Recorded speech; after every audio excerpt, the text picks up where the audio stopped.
Abraham, narito ako. Kunin mo mayon ang iyong anak. Noong unang panahon, may isang lalaki na sa edad na 100, pinagpala ng Diyos ng isang anak na lalaki. Isang araw, dumating ang isang pagsubok mula sa Diyos sa kanya. Abraham, narito ako. Kunin mo mayon ang iyong anak, ang iyong bugtong na anak na si Isaac, na iyong minamahal at pumaroon ka sa lupain ng Moriah. At ihain mo siya roong handog na susunugin sa ibabaw ng isa sa mga bundok na aking sasabihin sa iyo.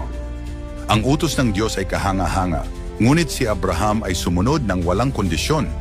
Dinala niya ang kanyang anak na si Isaac sa lugar na itinuro ng Diyos at inangat ang kutsilyo upang patayin siya. Ngunit iniutos ng Diyos sa isang anghel na pigilan siya. Huwag mong buhatin ang iyong kamay sa bata, o gawan man siya ng anuman, sapagkat talastas ko ngayon na ikaw ay natatakot sa Diyos. Sa kagubatan, naghanda ang Diyos ng isang tupa bilang kapalit ni Isaac.